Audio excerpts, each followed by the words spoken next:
You're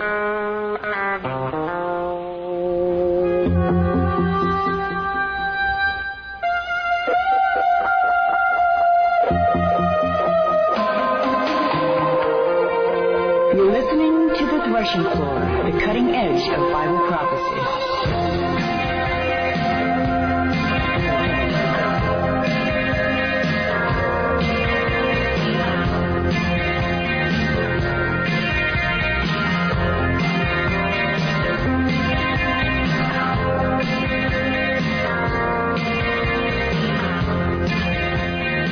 And we welcome you once again to another episode of the Threshing Floor, going out on various streams across the internet and with bumpers blowing all over the place. Why? Because my sound mixer is horrible tonight. There we go. Anyway, welcome to the Threshing Floor. My name's Randy Maughans. I will be your host for the next hour or so, depending on how long we actually run. I have a guest, and he is on the line, and he's somebody that a few of you will know. Some of you have never heard his voice before, but it's my hopes tonight to raise awareness about what he does and the situation that's been occurring lately, of which his situation is, I hope, not the shape of things to come, but I think it will be. He is one of the voices that has been heard for many years now, and I'm not sure how long. I've been listening to him for about 2.5 years. But he is one of the voices that have raised questions about the things that we all know are wrong in our world, in our churches, in our government, and in our own lives. And he's kind of a voice of reason and a voice which speaks across many lines, including those in the patriot and conspiracy communities. He's a radio host. He's a sports guy. He's a man's man and chicks digging too. And his name is Vyzygoth. And welcome to the Threshing Floor, Viz. Okay, let me just do this because right away when people don't like what I have to say, they go, well, what's your real name? Okay, my real name is Keith Hansen. The reason I used to handle Vyzygoth, again, and like if you have to ask me my name, then I can tell you anything I want to. You know what I mean? My name is Randy Maughans. Yeah. All right. But the thing is, the reason I use the handle, just real quick, perhaps it's a nice story later on, but when my partner and I, Harry Spencer and I, began the show, we did it on pirate radio in Central Florida, and of course it was pirate. We used handles because we didn't want to make it easy for the FCC to find us and hunt us down like dogs. So I chose a corrupted spelling of Vyzygoth.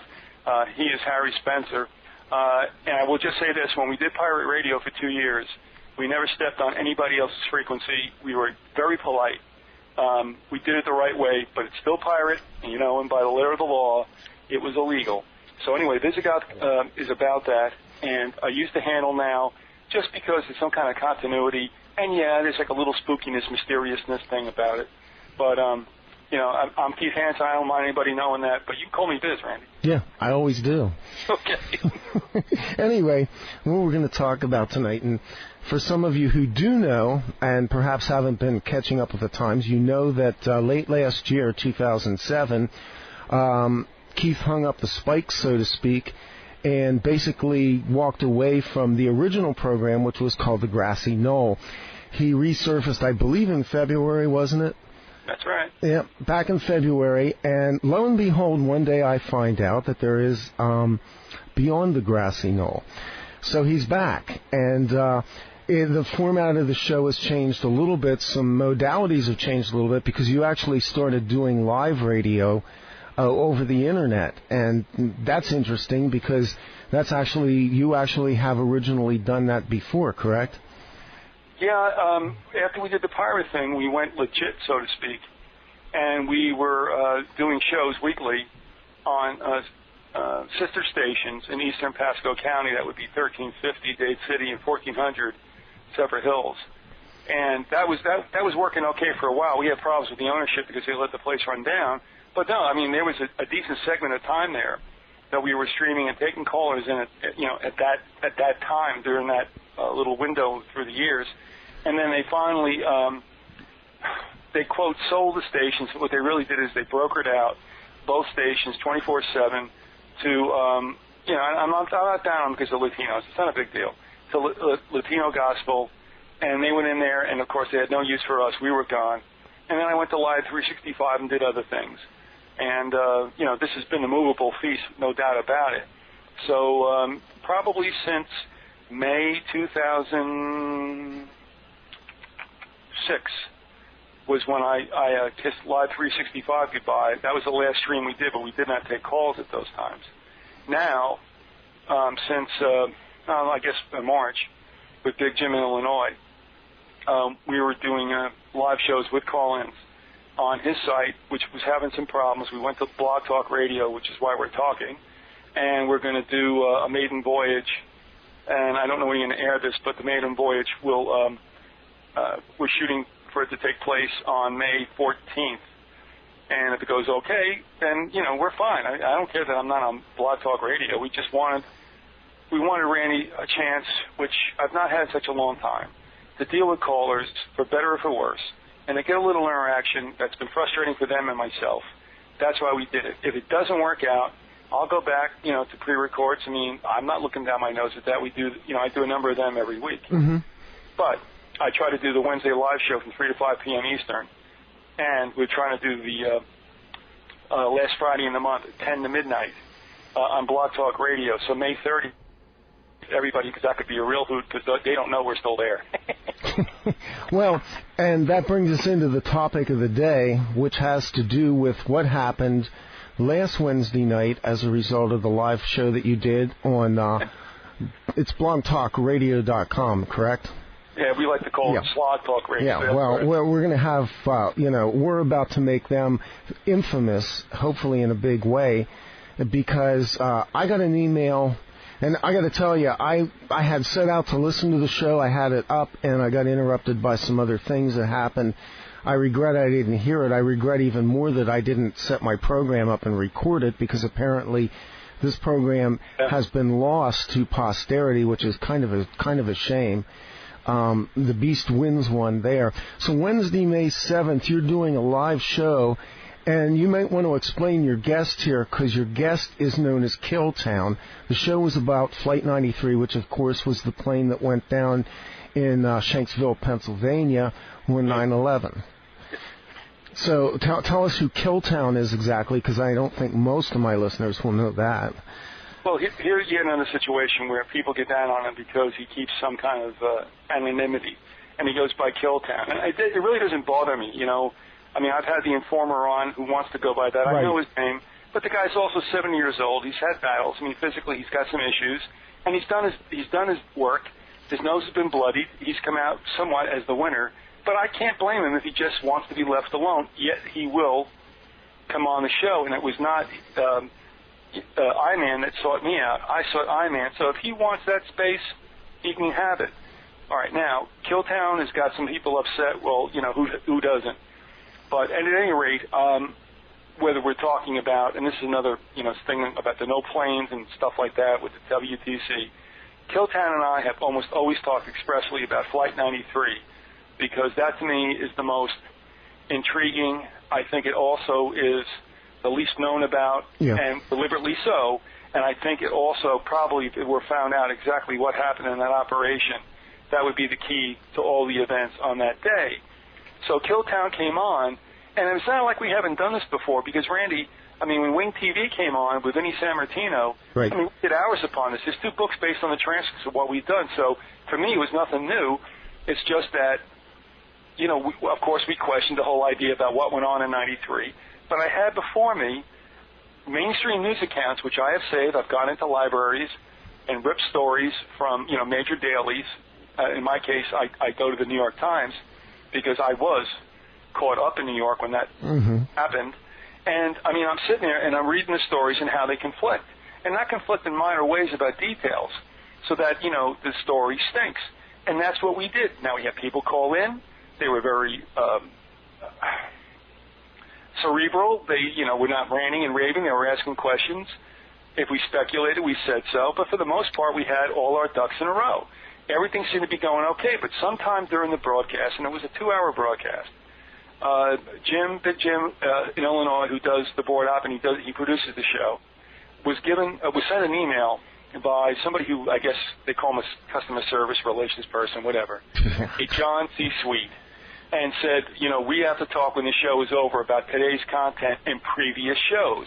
And the only reason I knew something was afoot was because as soon as the show was over, and this is the way it was for all the last 8 weeks, however long I've been there, the show was downloadable besides being able to be listened to as soon as it was over. Mm-hmm. But what happened was I started getting emails, where's the show, blah, blah, blah. I go take a look, and I find out it, in fact, is gone. I email Jim, and that's when Jim emails me back and says, well, here's the email I got. And when he talked to this guy, Sweet told him, we're not doing this anymore, you're finished, and don't ever try to come back on Blog Talk Radio again under another name.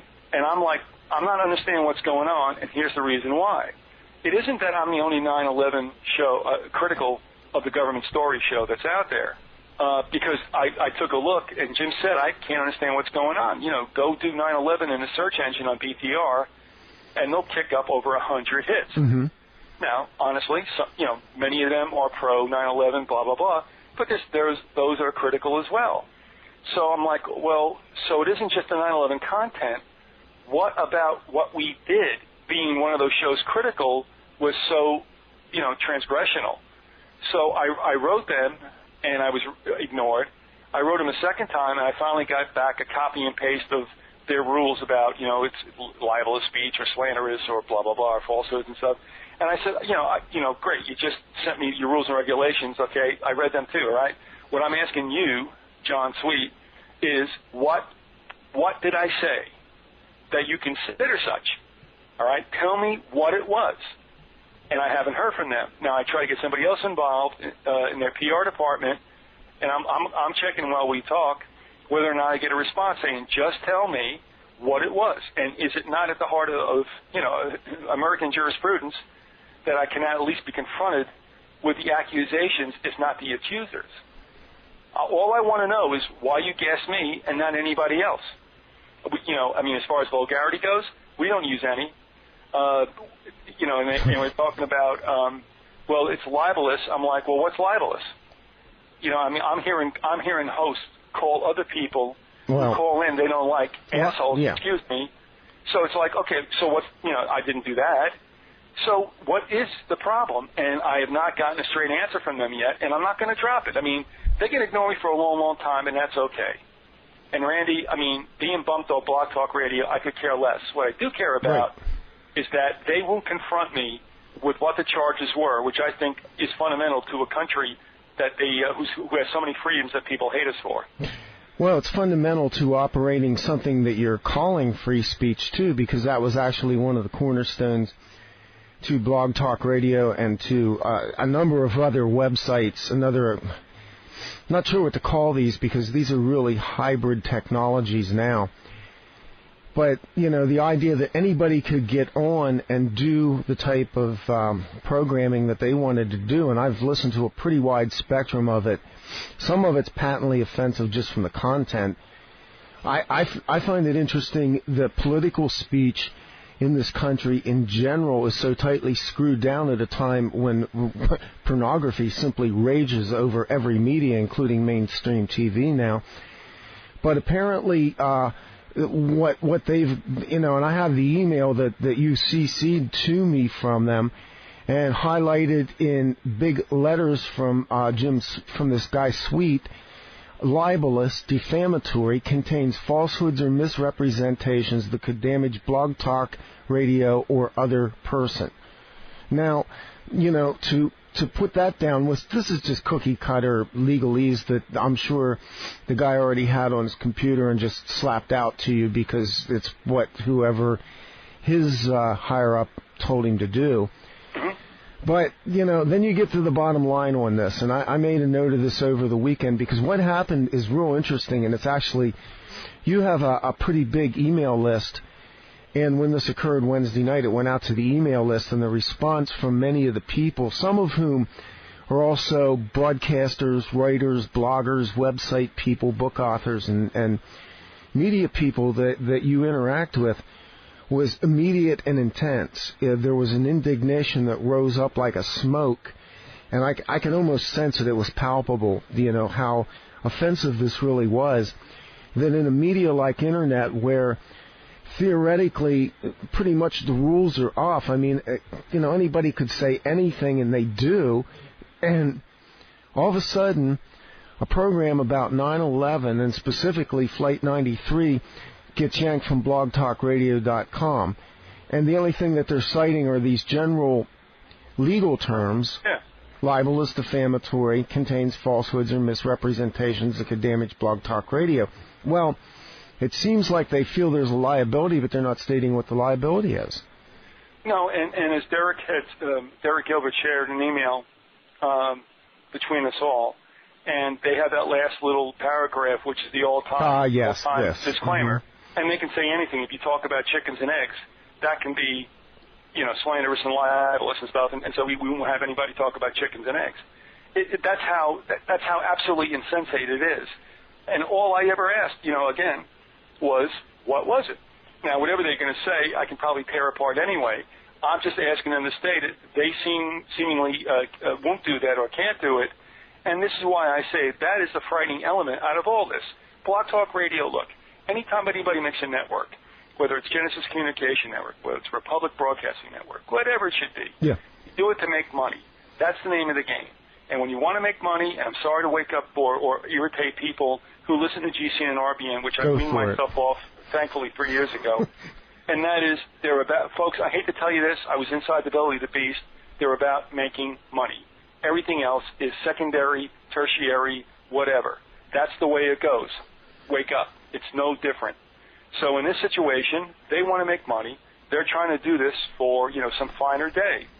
But still, what mystifies me is they still, to this moment, just before we came on the air, on this Monday, they still have some shows up there critical to 9/11. And I'm just saying, if you gas 9/11's, all 9/11 shows, then why are they still up there? And if they're up there, and I'm really happy they are, what was it that I said? And, to this moment, and I'm still checking the emails as we speak, they've not come back with it. Now, I'm not going to sue them. I don't care about any of that stuff. I just want them to tell me what it is. No matter what, I'm going to go up top with whatever they give me back, if nothing at all, because I'm not going to let this thing rest. You took a shot at me. I don't think it was fair. In fact, I know it wasn't fair, and I ain't going to take it lying down. In the whole scope of things, do people care? I don't care. I do it because it was wrong, and I wanted some kind of redress, and I can't get it. Well, the other side of it is, and what immediately came to my mind looking at it is, there's a chilling effect that begins to occur when they selectively begin to pull somebody who I have to think, I doubt that John Sweet, the director of customer relations at blogtalkradio.com, how many, if you let's put somebody's name on this thing since he's the public guy here. I doubt he was listening to the program. That tells me that somebody's already kind of singled you out as being a threat somewhere along the line, and they consider your particular treatment of this subject to be somewhat volatile, let's say, or threatening to the prevailing interests. Yeah. And also, he made the comment and previous content, which I asked him about as well.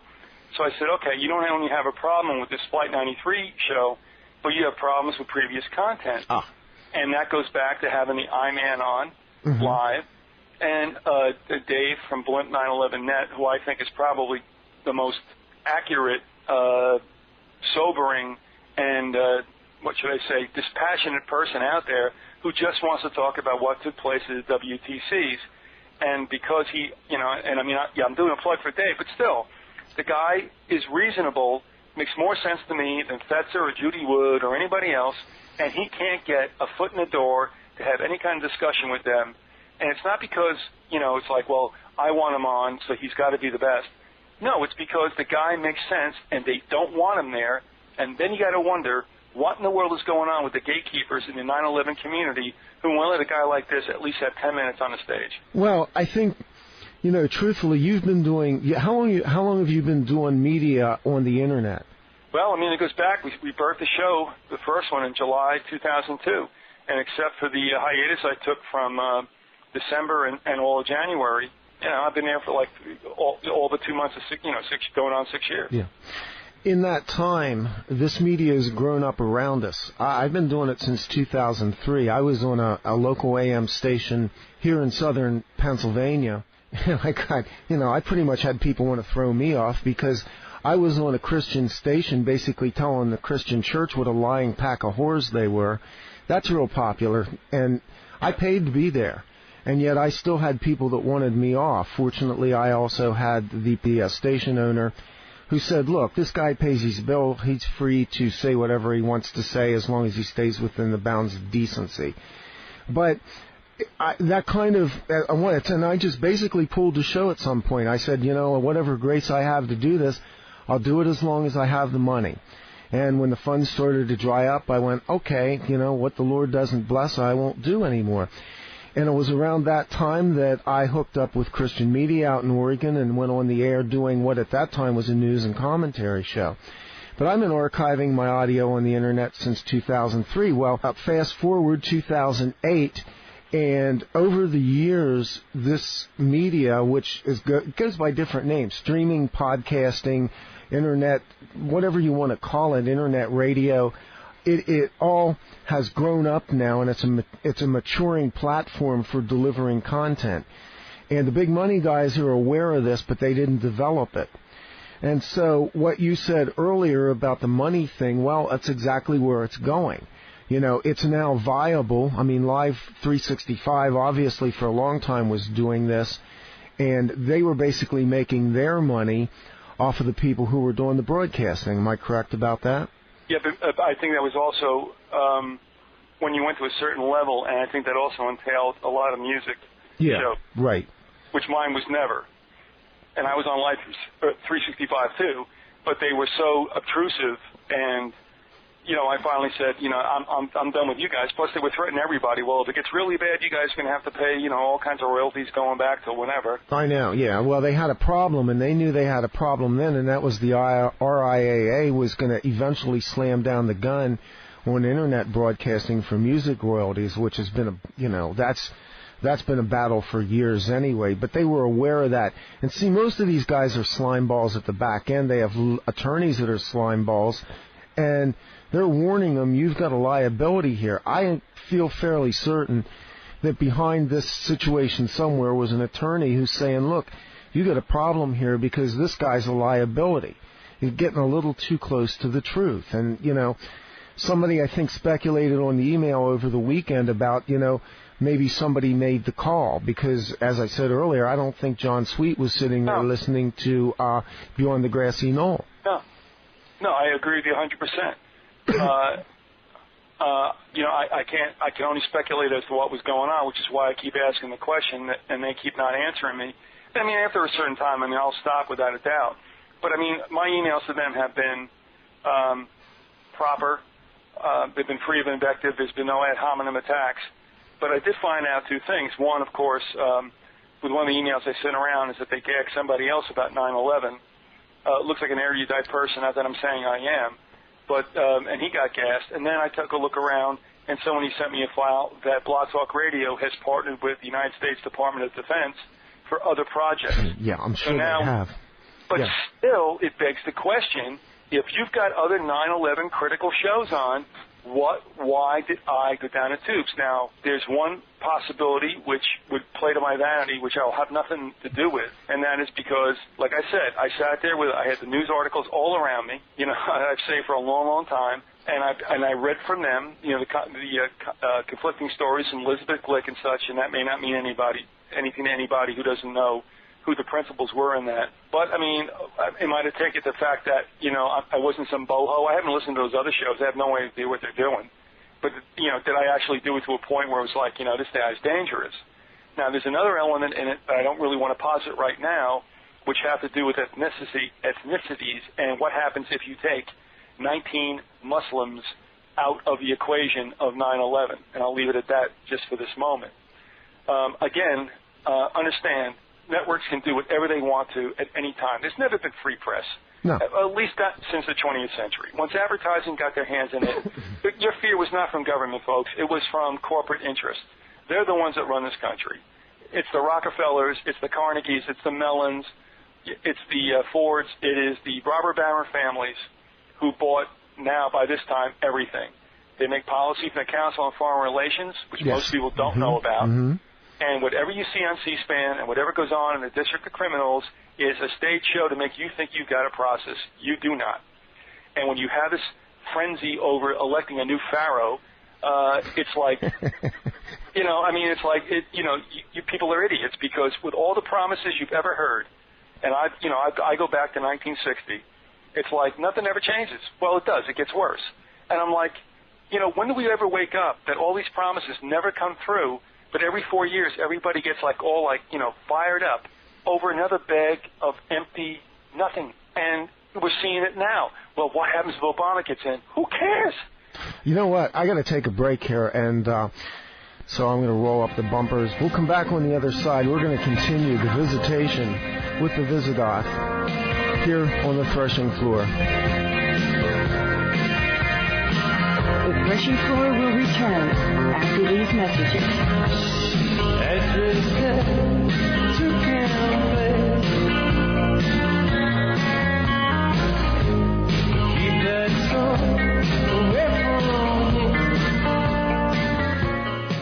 That one. This is a top to what we use on stage, but it's very, very special because if you can see, the numbers all go to 11. Look, right across the board.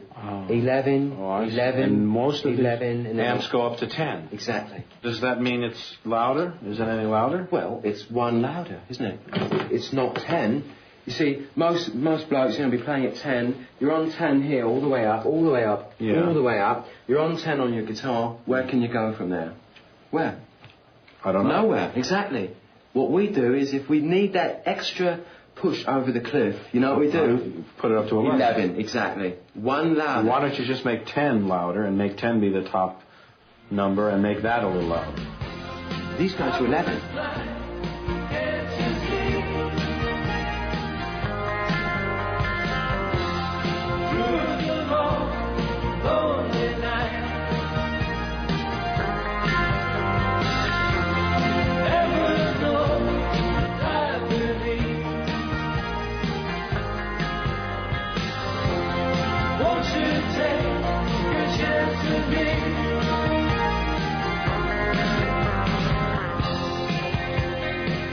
And we are back on the other side of the threshing floor. This is a little bit different show than we normally do, but it's also interesting and it's worthwhile to talk about it because we operate in a realm, even, when doing our prophecy shows, we say some things that are frankly patently offensive to certain people's sensibilities. I sense that the day's coming when I'm probably going to be labeled under some sort of hate crime law. It's not in our interest to turn our backs on people who are being pilloried by the system when they're exercising their free speech rights. And the facade that's been trotted out by websites like blogtalkradio.com that they are some sort of bastion of free speech has now been exposed for the lie that it really is. My guest is Vyzygoth, and he is coming to us from Florida, where he resides. He is the host of Beyond the Grassy Knoll, a very long-running program which is focused on many of the conspiracies. I want to point out something.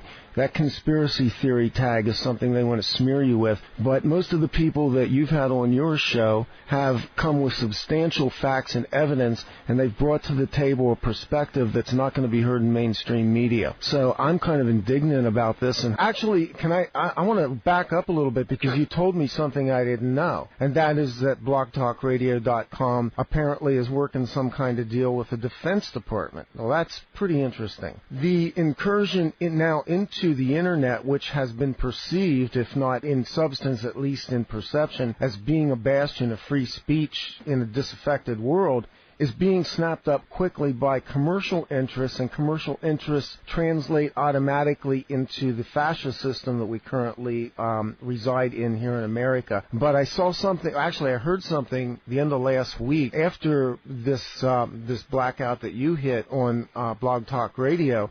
There was a website out there, and I've actually used this a couple of times, not for nefarious purposes, but to protect myself. It was called Anonymizer.com, and it's basically a service that allowed you to cloak your IP address for purposes of surfing anonymously on the internet. Well, Anonymizer was a little startup that had basically been running on vapors for a long time with investment bankers. I don't think they made any money, which is probably the case with most of these websites. The news I got last week is that they have now been purchased by a company called Abraxas. Well, there's a great company right there. You got to know, named after some demon angel and a Santana album. That's great. They've now been bought by Abraxas, who holds the contracts for very specific routing modalities on the internet with the NSA. So the one company that was providing internet surfers with some cloaking ability on the web, but now they've been snapped up by a company that has a contract with the NSA, so you can trust these guys. The whole the whole development of these platforms on the web are now viable enough, and the government's probably been seeding into this for a long time. You know as well as I do, the CIA's famous for putting up storefronts and developing things, and once they're viable, then the government walks in and snaps them up. And so that's not a small detail in the scheme of things here, because if these guys at Blog Talk Radio are in fact contracting with government directly, their sensibilities are definitely going to be skewed by a program like Beyond the Grassy Knoll. Well, let me just read you the first graph of that article I sent you, and it says Blog Talk Radio, the first citizen broadcasting network, and the Pentagon, along with the Department of Defense, have developed live internet talk shows aimed to inform their internal audiences, the public and the blogger community, about Pentagon activities and initiatives. So, I mean, and it goes on and on. If anybody wants it, they can either hit you or me for the article. So, and I sent that also this week going, oh, you know what? Now it starts to make, now things start to make sense. And I wrote to him, and of course this was obviously, sarcastic, and that is, it must be great to work for the new Bund and the Ministry of Truth. So what do you expect? I mean, here you go. But again, I have to say that we've never had free speech. If corporate money doesn't want to hear something, that's the way it goes. And that goes for print media, too. Mm-hmm. As I said to you off mic, I think probably if you could tag an epigraph to whatever you do, I do, and most of us in this particular segment of communication do, would be rip a line from Harry Truman, who said, the only thing new is the history you don't know about. I would say the only conspiracies there are is the history you don't know about. Yeah. And that's what we're dealing with. It's all there, but we have been very much in the matrix. And a lot of people say, we can't go back to, Conspiracy 101 about how that can be. The short story is this. You corner the money, you corner the information outlets, you buy government out, and then finally you can avail yourself of its military. That's it. It's been going on since Babylon, and it's no different here. But again, like you and I have talked about, you get these people who look at you and they go like Spinal Tap, but it's 11. Oh, but it's the U.S. No, folks, you don't get it. You don't get it. You believe that because you're in the United States and they've been laying this stuff on you. It is a fairy tale. And wake up, because the stuff you're going to see is not going to make sense to you unless you realize, hey, listen, we've had a great life. Yes, this country was basically populated by Bible-believing Christians, mostly Protestants, if not all, for quite some time. But our founding fathers were elites. They were lawyers and slavers, an element that everybody seems to look over. And they say, well, slavery's mentioned in the Bible. Well, a lot of things are mentioned in the Bible, like, say, sodomy. But it doesn't say that it's good. They just say that it's there. So stop with this thing. It's okay. Because you folks don't realize, most of you, is that you're in manacles too. But we don't know it because we've been allowed pretty much to work where we want to. And we've had, no doubt about it, a certain modicum of freedom. But remember also, with the money we've made, the deeper we've been bled by a international taxation situation that is represented by the IRS and the Federal Reserve. And that's for another time. But the thing is, it happened here. It happened to us. Get over it.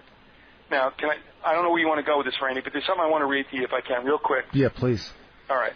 This is a speech given at, I believe it was Harvard. I don't know if you ever heard me do a show on this, but to me this is just like such a, yeah, it was at Harvard. Okay, here we go. The person who was speaking across 2 days at Harvard was a gentleman by the name of John Lord O'Brien, and he said, I should like once more to point out the more conspicuous governmental developments which seem to provide unmistakable evidence of an expanding trend of policies at variance with the American conception of fair play. 1, the establishment in our jurisprudence of the doctrine imputing guilt because of association.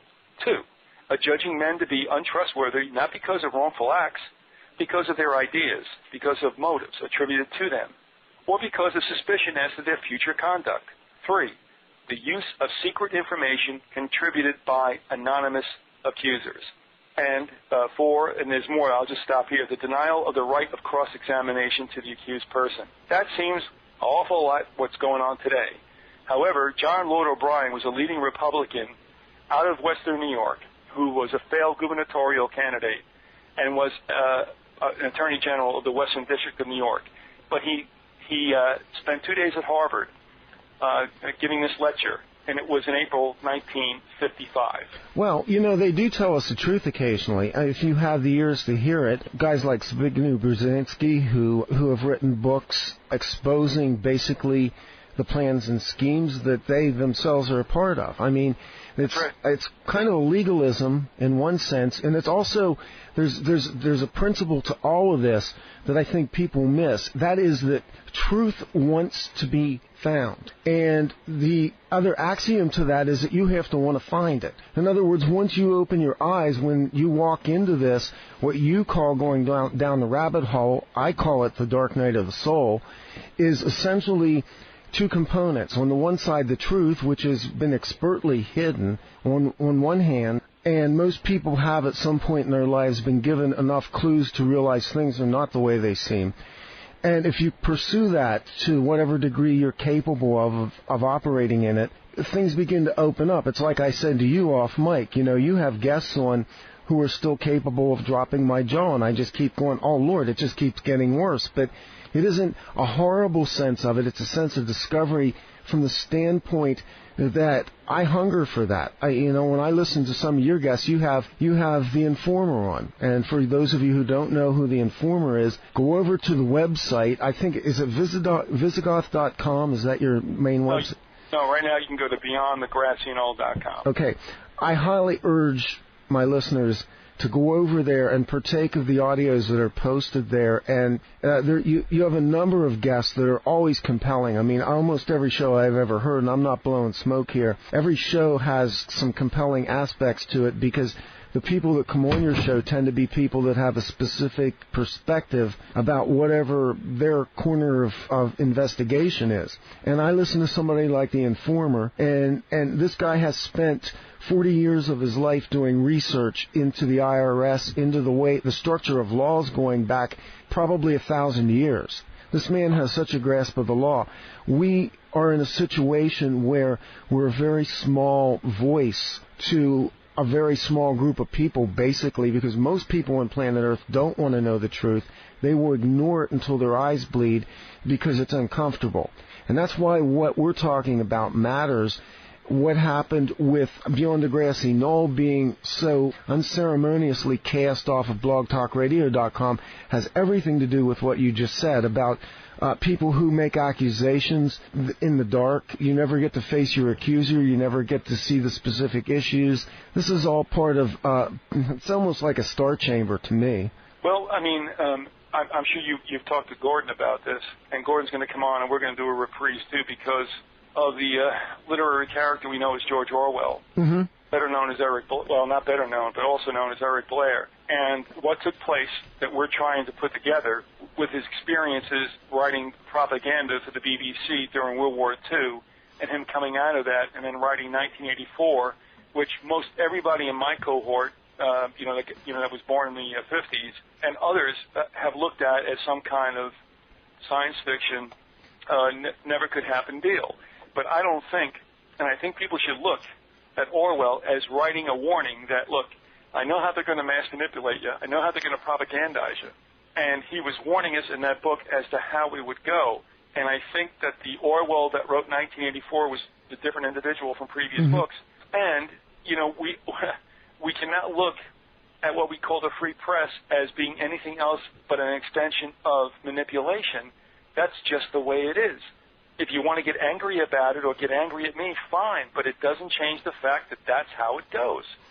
And we have to really look at what's taking place right now, and with particularly talking to Christians, what I don't understand is how they can impute to mainstream media this unchecked degree of credibility, integrity, and honesty. And as I've had experiences with people close to me, and it's kind of sunk into them, it's like, look, you don't know them. Oh, they've got warm personalities, and they're ingratiating, and I understand that all. But they're not telling you the truth. And Christians walk away, well, I heard it on CNN, I heard it on Fox.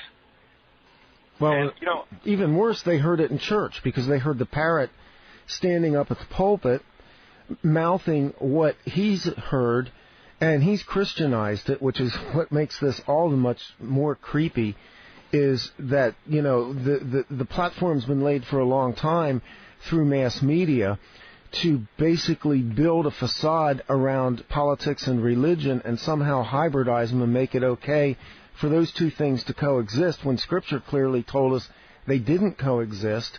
And Jesus' example was basically, how crude do you want to be about this? He's flipping off the Roman Empire. He's taken the scribes, Pharisees, and lawyers to task.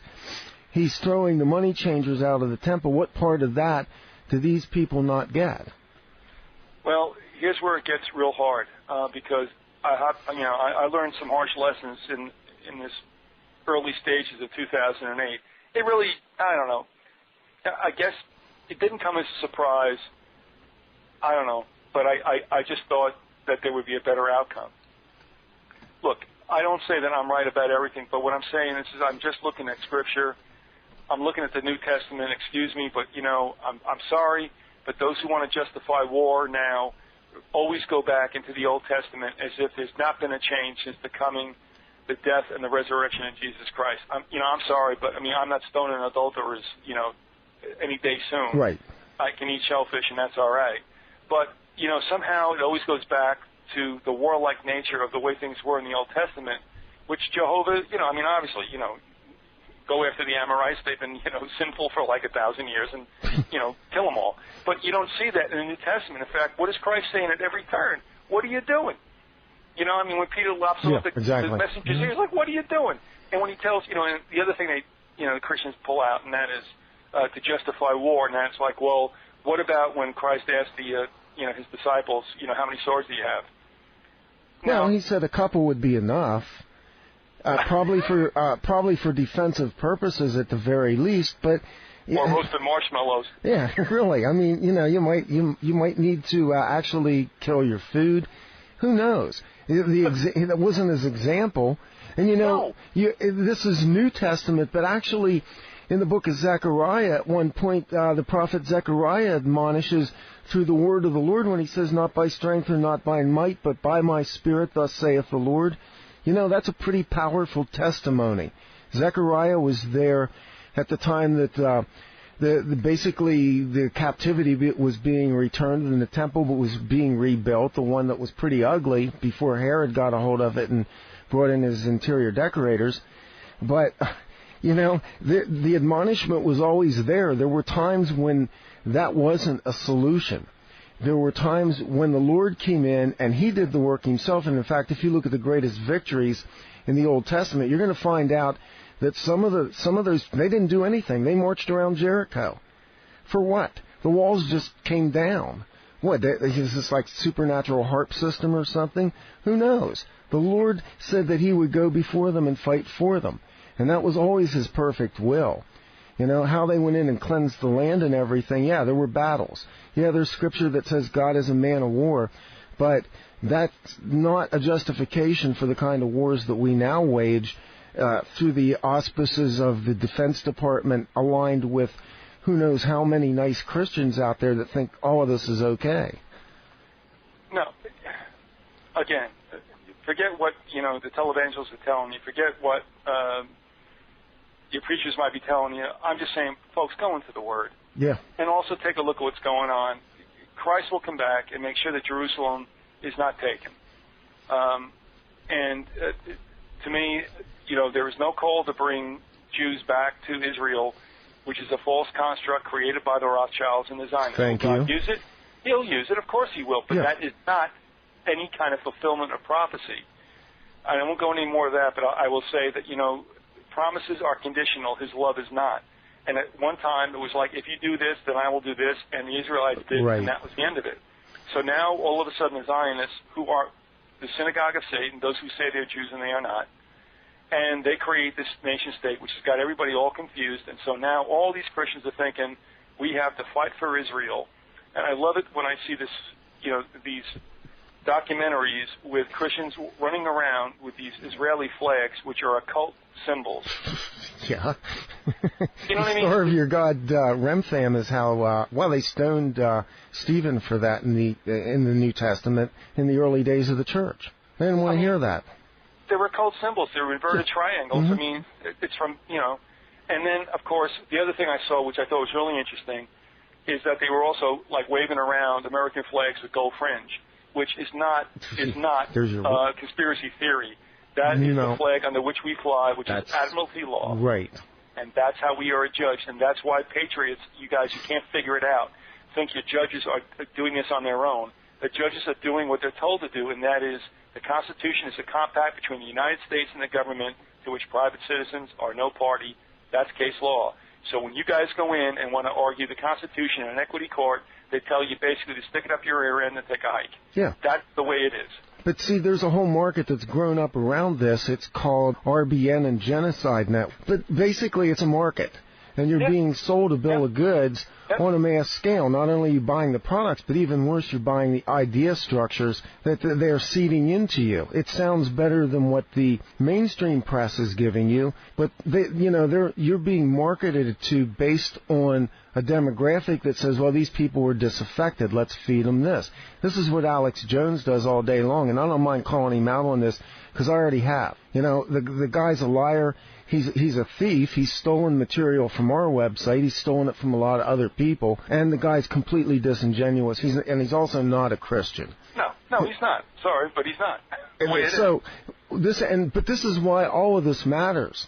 It matters because there's such a very, very small group of people out there that are attempting to the best of their ability. And I get taken to task when I have guests on because people are comfortable with the work that Sue Patterson and I do on this show. That's fine. But I don't really want to narrow myself down to the point where that's palpable and acceptable either. I don't want to air heresies. But I think it's important for ideas to come out. I think it's important for people who have exerted, in some cases, an extreme amount of effort to do research into a particular area to be heard. And you're not going to get that on mainstream media because everything is vetted there. They keep their own staff experts on payroll. And nothing that goes out on mainstream media goes out without the express approval of the corporatocracy that runs both the government and the corporate powers in the United States, the powers of commerce and government. All right, if we could cut to the chase, and that is this. The news is not good. And that doesn't mean I want it to be like that, but that is the way it is. GCN and RBN and perhaps some other networks, which I don't pay attention to, we hold these truths. I have no idea. I'm telling people that you can take your country back. You never had a country to take back, okay? That's where that's at. You have no recourse through your representatives who have demonstrated, across decades that they really don't do anything for you. And I think also for Christians, they have to understand that human government, which we have, is something antithetical and outside of what divine law is. And so the way that they got Christians snookered into thinking that what we do here in the United States is God-breathed is to say that God created this nation. He did not order these boundaries, not like in the Old Testament times. He didn't order these boundaries. This country was as settled by occultism as whatever Protestants came in here. And in fact, as it always is, and, excuse the crudity of what I'm going to say is, but my old friend, the Renaissance landscaper, looked at me back in the late 80s when he couldn't understand the way things were going, and he said, you know what, the scumbags always win because the scumbags never sleep. Folks, that's the way it is, okay? You got it? You're busy raising a family, trying to inculcate values in them, and all they want to do is rule the world.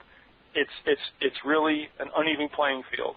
But if you understand that, if you can get past all that, and through this veneer that's been thrown up, if you can cut through that, you'll understand this is not a problem.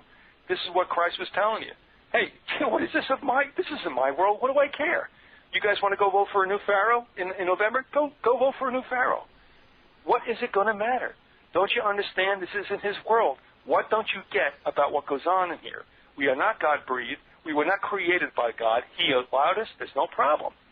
But this is not his nation. He cares about souls. At least, Randy, I'm saying this. I see the Lord looking at each and every soul, not about nations.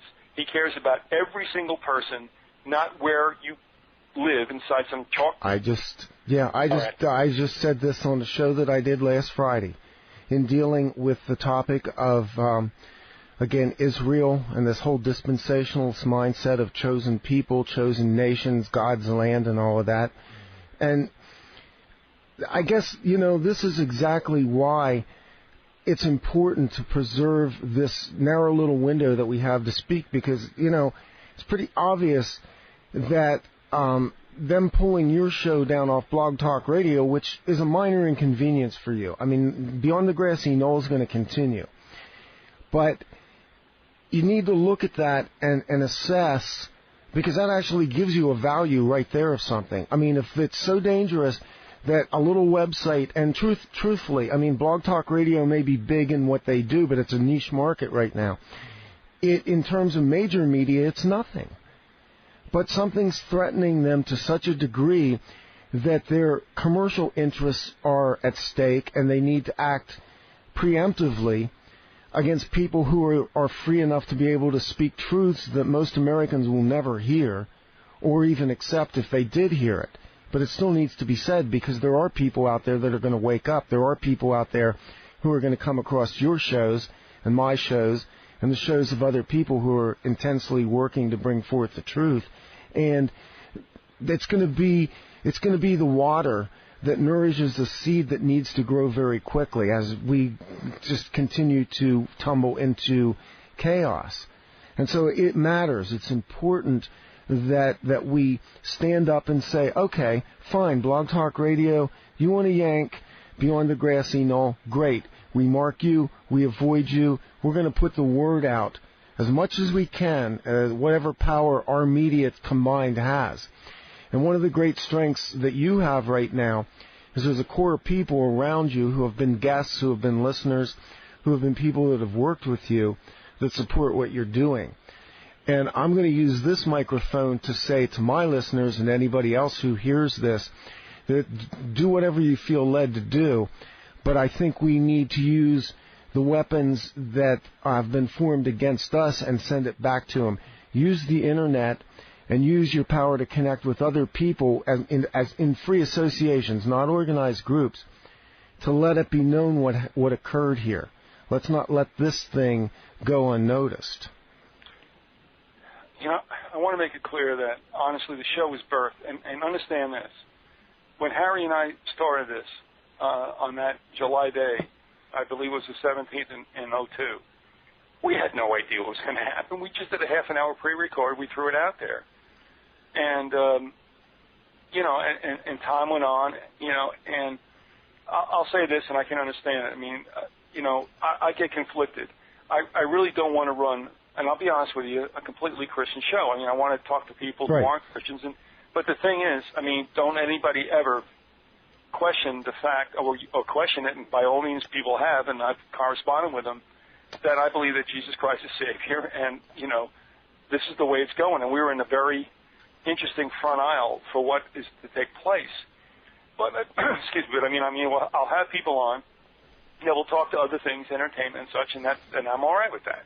But seriously, when it gets down to cases, as it is now, I would ask people, Christians especially, seriously, to consider what information they're taking in and why they believe what they do. And at this late time, really, they have to really use discernment, and they only think about it in terms of what's going on in the church. I would ask them to bring that outside and explain it to all information they're taking in. And take a look at government not as being God-breathed, that George Bush is not a Christian, that this is the way of the world, and don't get upset. It's been like this forever, and it happened here too. It's okay. This is the way of the world, and Christ knew it, the Lord knew it, and we are not to get sucked into these details. And lastly, the only thing right now I think is worthwhile is to try to share Christ with folks who are questioning what's going on, who know something's wrong. But if they don't have, I know that they get upset with me about this, but I tell you, if you don't have Christ, you don't have anything, and you're going to be caught in a whirlwind. And there'll be some hard choices asked of us in the not-too-distant future. It's not the end of the world, but we're heading toward, I think... a new age. Well, I think we're heading toward the tribulation. Yeah, exactly. And a lot of folks who think that they're going to tough and they're going to dig in, with their AK-47 and all this other stuff. I got my dried food. Yeah, I got my ready-to-eat meals. And I'll tell you, I'm all for that. Yeah, I am too. In Florida, you got to do that anyway because of the possibility of a Cat-3 coming through your neighborhood. But the thing is, that's okay if you just want to preserve your life. But when it comes down to the time when the jackboots want to come down and grind their heel in your face, forget the guns, folks, because it's way past that now. Exactly. That's a trap that's being set for you by the Patriot movement, frankly. But, and lastly, Randy, I'll get out of here, but the thing is, it's that if folks could at least look at Revelation, those who don't believe in Jesus Christ, and take a look at what's going on. This is not hysterics. It's like, do you think there might be some truth to it? And if it is, then maybe you just, ought to take a look and ask the Lord, and people don't want to do this, but I got down on my knees and I said, if you're there, would you mind showing me? Who am I to ask him that? But I tell you what, he did, and there was no question after it. Yeah. I don't think I have anything to add that could top that right now. Stick around for a minute. We'll close the show out. Okay. This has been The Threshing Floor. My name's Randy Maughans, and until the next time we meet, may the Lord bless the remnant of Israel, and may he have mercy upon the multitude.